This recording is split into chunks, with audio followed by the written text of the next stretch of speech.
it's kind of hard to focus on that in this environment. Right. Right.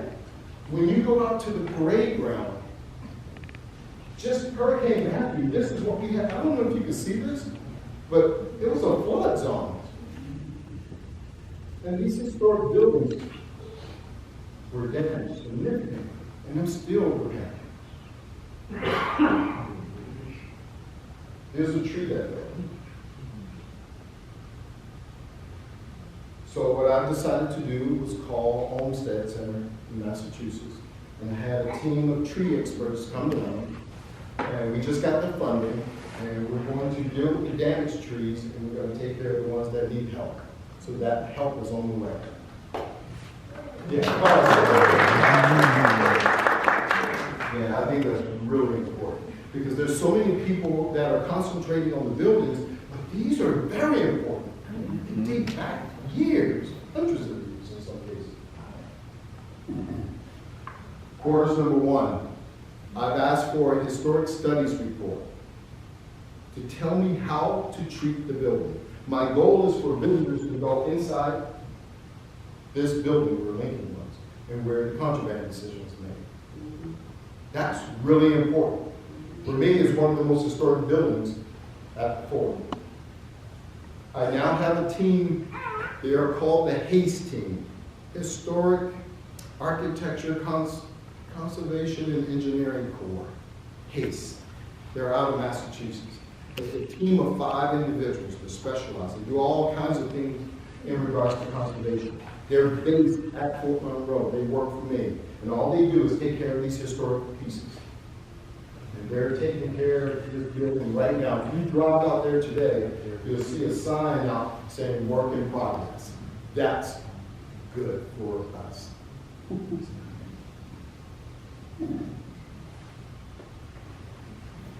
Building 50. So remember, inside the inner fort, we have Building 17, General Lee's quarters. Building 50 is where the engineering quarters is located. Right now, no one is living in it.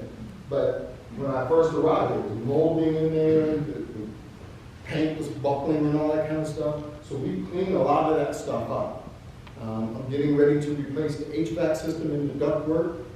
Very important stuff. I've had the outside cleaned up. So it looks historic now. As I said, the Army transferred land. Right now we're in the process of having them clean up some of the chemicals back there. And once that's done, I'm going to open that feature up to the public. But the one thing I love about the North District, it's a natural feature. That should make everyone in this room pretty happy, right? I don't want anybody doing construction back there. If there's going to be any kind of construction, it's going to be to help beautify the place a little bit. But I want to keep that natural feature. I think Fort Monroe needs that. The third thing is building a professional workforce. I was approved to hire a chief ranger, which is very important because that's someone who can play my role when I'm not around. Right now, as a superintendent and one employee, I'm the maintenance guy, I'm the chief, I'm the accountant, I'm all that stuff. I need help. I'm also going to hire a facility manager, someone who can tell me if a pipe has burst and they know how to fix it. They know all the internal logistical stuff that the Park Service requires for you to get things done. I need someone to do that. Right now, I'm doing all that stuff. And I need an admin assistant. Someone who can simply do the paperwork. I work for the government. 95% of my life has been dealing with paperwork. But I was able to get seasonal rangers over the line before they cut off the government hire. So this summer, like I said, I will have walking tours presented by rangers. So that's how this sits right now. Hopefully someday the lift is up and I can start hiring these folks. But one of my first goals is to hire a veteran. It just makes sense. Youth programs. As I said earlier, it's important to bring young people into this space. So there's a program called Hope Hands-On Preservation Experience. It's basically taking young people and teaching them how to do conservation work, and also exposing them to the National Park Service. Also have a team of people from the regional office, basically made up of maintenance crews around the nation who will be coming down to help me restore some of these historic buildings. I'm also having the Olmsted team come down to look at the grass, because I want to replace all the grass that belongs to the National Park. All the grass? You don't understand why. When have you been up to Fort Monroe and you've actually noticed someone sitting in the grass? You don't. There's sandburns, what do they call it? That's not a good experience. If you want people to visit your city and come to Fort Monroe, they need to have a good experience. So you need to have green grass, you need to have something that, we need to stand for something. You know what I mean? We need to have beautiful trees, maybe some cherry blossoms or something. So we need something, right? It needs to be beautiful. So I'm working on that. It will take a few years, but I'll get there. And then the very last thing is I want to lay a foundation for an education program that will take Fort Monroe and move it right to the top of the list in terms of all national parks. I'm not settling for second. I want us to be the best education for the entire state, or all the states in our system. And what that looks like is putting together a package that focus on groups that are all about educating young people and having you work with the National Park Service to make that happen. So every year I'm going to pay myself first, I'm going to pay my one employee, and then I'm going to create a line for education. And if you're not in that wheelhouse, I can't help you, because that's a priority. We have to get young people to experience Fort Monroe. We have to. You're already there. You appreciate it. Make sense?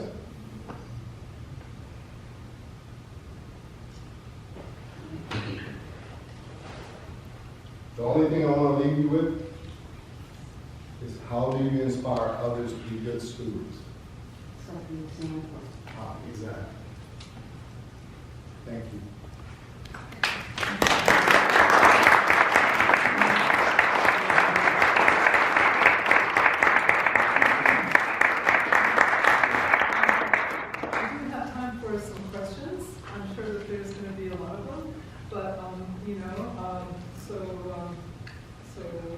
We'll see how much time we have, and I want to save a little bit of time for the end for Mark. Where's Mark? Okay. And also a little bit of time at the end.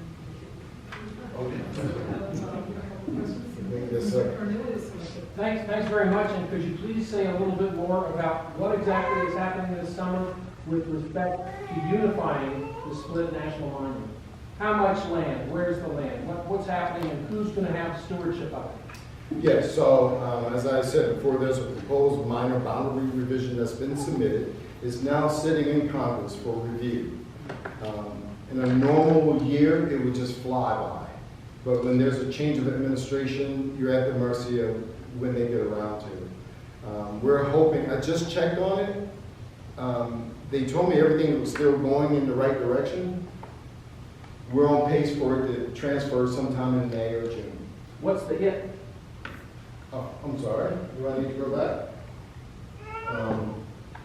So if you, let's put it this way, think of the beach from one end all the way down to the other end. That will become the National Park Service. Okay, the Virginian pilot editors for 5 years have been talking about 100 acres between the two parks. It sounds to me like you don't mean unification that involves that entire 100 acres. That's right. In total, we'll have 325 acres. Fort Monroe is sort of like a puzzle, and it's been split up into various pieces. Those decisions were made long before I got here. The National Park Service has $12.5 billion in maintenance backlog, so we weren't really interested in accepting buildings. But as long as I'm here, I think it's important to have green space. So if there's an effort, to get more. I mean, I'm just speaking for myself, but I know how those above me feel about taking any more land. Because the one thing that's not really talked about is that when we take over land, we have to pay for that. Someone has to cut the grass, someone has to maintain it. Every time we get a piece of land, that's more money that's coming out of my budget. It's not an excuse, it's reality. I don't know if I answered your question, but in total, we're getting 325 acres, and when it's all said and done, that portion of the beach will transfer over. So it's a strip of land between the two parks. Yes. Thank you. Who's responsible for the moat and the official wall of the fortress? It would be Fort Monroe Authority. Is there anything in that? They do. We have an easement, so anything they do in there, I have to be notified of it. But it belongs to Fort Monroe. Yes. Is the, I guess it's called the boardwalk, is that part of the park? The boardwalk, The the seawall, that belongs to Fort Monroe Authority. So we just have a beach? I will eventually get the beach. I have the 3 buildings inside the inner fort, and I currently have the northern district. But when it's all said and done, the entire beach will come over and connect. Will it be in campground? Well, there's an RV park up there, and they've asked for an extension. They want to expand their RV and camping site. But I'm not really sure if I want to kind of pull the trigger on that.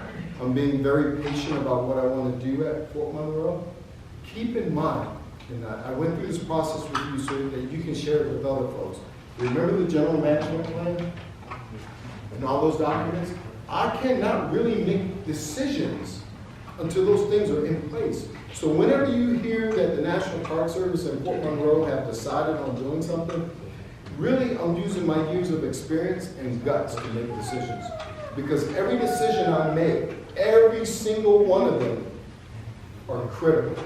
That simply means that if I let a helicopter land there, everybody will assume that's okay for the next 25 years. You need to know that. So I don't like saying no, but I don't mind saying no.